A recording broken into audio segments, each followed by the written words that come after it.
Hallo almal en baie welkom by NGB artikel 16 waar ons kyk na die ewige verkiesing van God.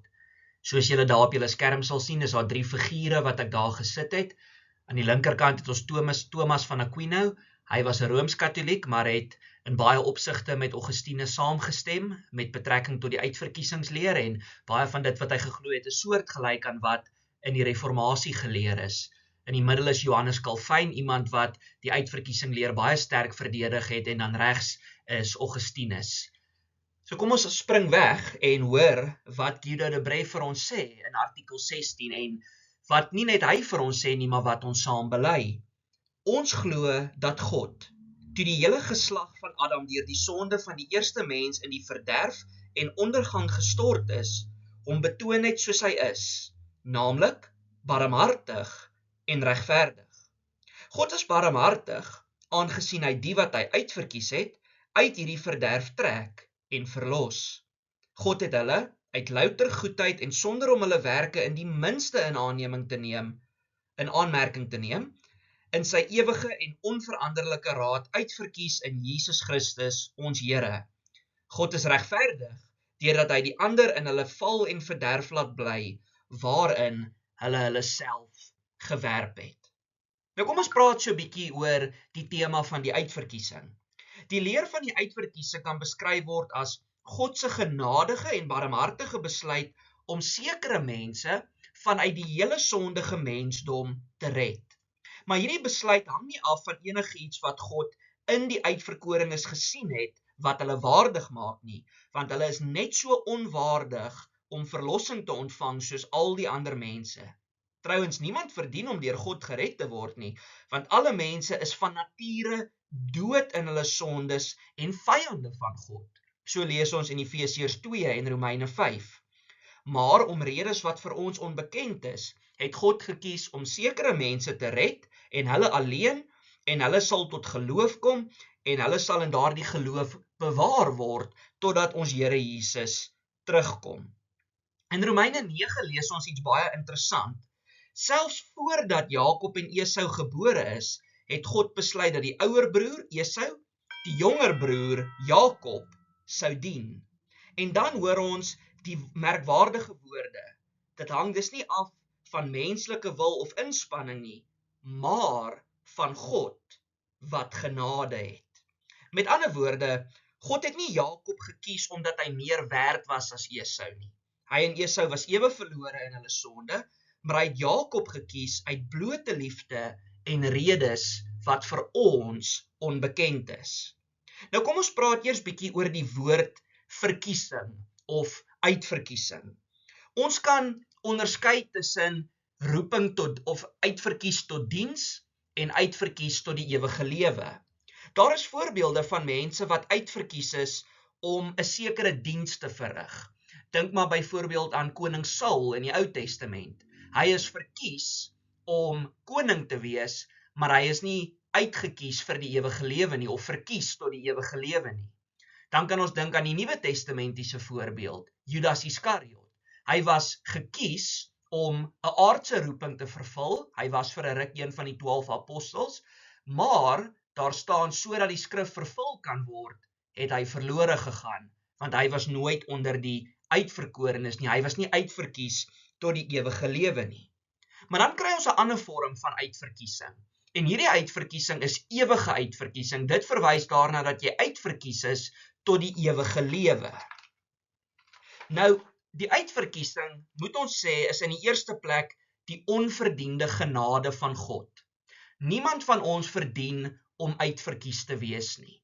Nou as ons so 'n bietjie teruggaan na die vorige artikels, veral die artikel wat handel oor sonde, dan moet ons baie mooi besef, die dag toe Adam en Eva van daardie vrug geëet het hulle geestelik gesterf. En elke babietjie wat uit hulle nageslag gebore word, word geestelik dood gebore. En nou moet ons mooi verstaan, iemand wat geestelik dood is, wil nie geestelike dinge hê nie, hy kan nie geestelike dinge begeer nie, hy kan nie geestelik sien nie, hy kan nie geestelik loop nie. So dis vanselfsprekend dat iemand wat geestelik dood is, nooit na die Here sal wil soek nie, want hy is afgesny van die bron van lewe. Maar toe het God nog voor die grondlegging van die aarde, voordat die mens 'n besluit kon maak, het God gesê, ek kies om sekere mense te red. En dit was 'n besluit wat God drie-enig geneem het. God drie-enig het gesê, ek gaan sekere mense red. Ek gaan hulle metafories uit die oseaan uitduik, daar waar hulle verdrink lê in hulle sonde en dood is in hulle sonde, en ek gaan lewe in hulle blaas. So die uitverkiesing is deel van God se ewige raad. Dit is deel van sy voorsienigheid. Maar nou kom ons by die ander kant van die uitverkiesing. As daar mense is wat uitverkies is, dan is daar ook mense wat verwerp is. God het besluit om nie hierdie mense te red nie. Nou hier is waar dit so bietjie moeilik raak. Baie mense sal sê, maar dis onregverdig, of 'n mens sal 'n vraag vra soos, maar wat as ek nie uitverkies is nie? Wat as ek glo in die Here en lief is vir die Here, maar ek is nie eintlik uitverkies nie, dan gaan ek mos nie eendag saam met die Here in die nuwe Jerusalem regeer nie. Maar hierop moet ons 'n tweevoudige antwoord gee. In die eerste plek, die uitverkiesing is nie onregverdig nie, want almal verdien om hel toe te gaan. Almal, mense wat dood is in hulle sondes en God se vyande is, verdien om ewig weg van God se genade af te wees. So, kom ons vra dit bietjie anders. Die vraag moet nie wees, waarom het God vir Esau verwerp nie.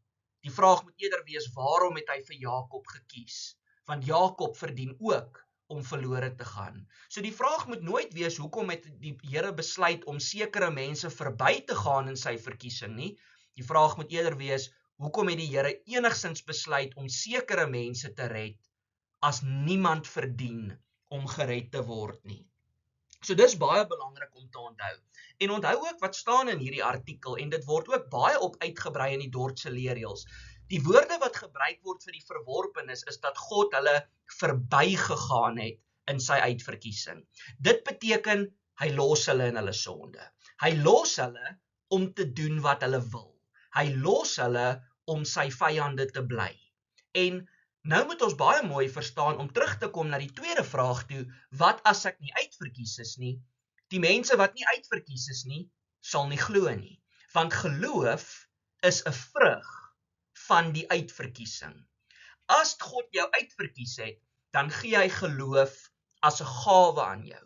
So as jy na hierdie video kyk en jy weet jy glo dat die Here Jesus jou verlosser is, dan kan jy met 100% sekerheid weet, ek is uitverkies. As jy nie uitverkies was nie, sou jy nog steeds dood in jou sonde gewees het, jy sou nog steeds 'n vyand van God gewees het, jy sou nog steeds niks met hom te doen wou gehad het nie. En as iemand na jou toe geloop gekom het en gesê het, hoorie, jy's op pad na die ewige hel toe, dan sou jy gesê het, goed, dis wat ek wil hê. Ek wil nie God se kind wees nie. Dit is die pad wat jy sou gekies het om te loop. Ons gaan dan bietjie oor na God se uitverkiesing wat onveranderlik is.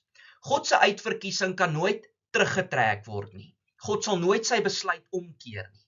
Hy sal nooit sê, okay, die uitverkiesing skrap ek nou van die tafel af, dis nie meer op die tafel nie, ek red nou nie meer mense nie. Dink aan daardie goue ketting van verlossing in Romeine 8. Die wat hy van tevore verkies het, die het hy ook regverdig gemaak. Die het hy ook verheerlik. Daardie goue ketting van verlossing kan nie gebreek word nie. En dan is God se uitverkiesing onvoorwaardelik. Wat ons daarmee bedoel is, die mense wat hy uitverkies het, moes nie eers aan 'n sekere voorwaarde voldoen het voordat hy hulle uitverkies het nie. Baie mense sê die uitverkiesing werk so. God kyk in die toekoms in en dan vra hy, wie gaan in my glo? En dan kyk hy wie gaan in hom glo en dan kies hy hulle op daai gronde.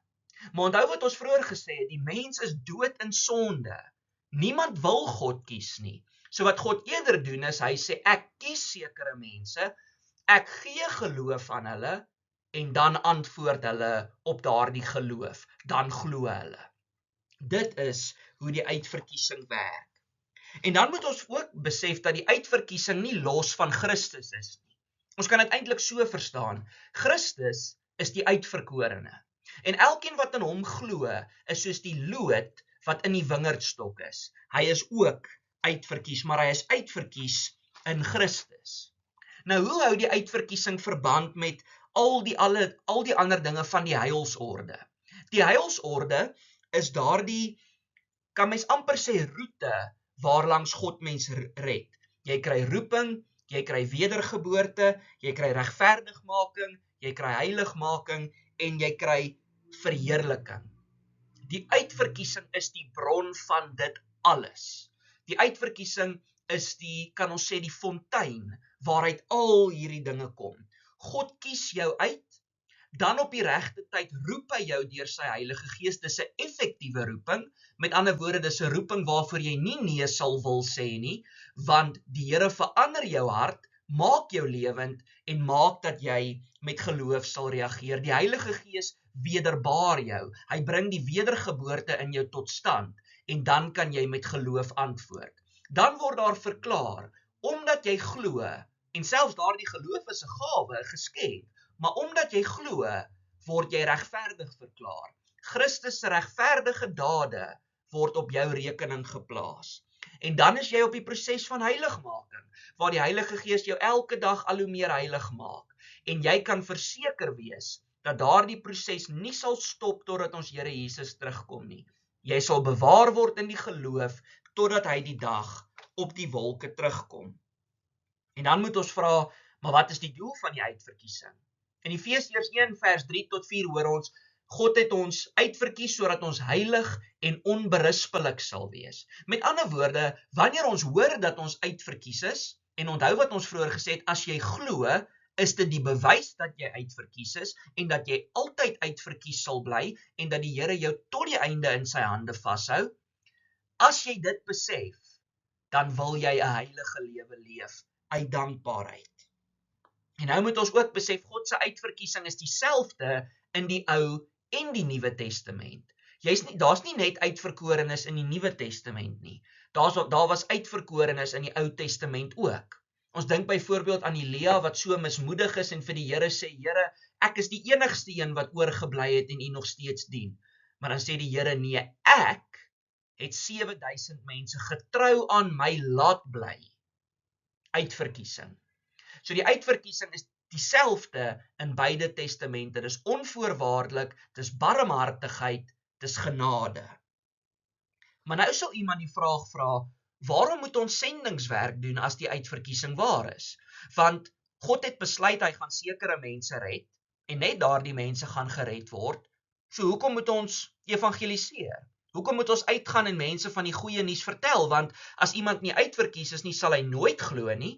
Terwyl as iemand uitverkies is, sal hy glo of ons nou die boodskap aan hom verkondig of nie. Maar die antwoord daarop is dat God besluit om met ons te stap, 'n pad, en hy besluit om ons te roep om die evangelie te bring. Onthou wat staan in Romeine 10, hoe kan hulle glo as hulle nie gehoor het nie? En hoe kan hulle hoor sonder een wat verkondig? Die Here besluit om die woordverkondiging as 'n middel te gebruik, sodat mense in hom sal glo. Maar dit verander nie die uitverkiesing nie. En dan wil ek net 'n laaste ding sê met betrekking tot die uitverkiesing. Ons het nou vroeër gesê, as jy glo, is dit 'n bewys dat jy uitverkies is. En dis 100% die waarheid. Maar nou moet 'n mens mooi onthou, daardie geloof bly baie belangrik. Toe die tronkbewaarder vir Petrus en Johannes vra, wat moet ek doen om gered te word? Toe sê die Here, toe sê hulle nie vir hom, wel, ons moet eers 'n onderhoud met jou voer en kyk of jy uitverkies is nie. Hulle het gesê, jy moet glo. En tog, net vroeër in Handelinge staan daar, en elkeen wat tot die ewige lewe uitverkies is, het geglo. So hulle het vir hom gesê, jy moet glo. As hy nie glo nie, dan is dit 'n bewys dat hy nie onder die uitverkorenes is nie. Maar as hy wel glo, is dit 'n bewys dat hy uitverkies is. Ek hoop nie ek het julle meer deurmekaar gemaak nie. Tot volgende keer, dan kyk ons na NGB artikel 17, wat handel oor die verlosser deur God beloof. Totsiens.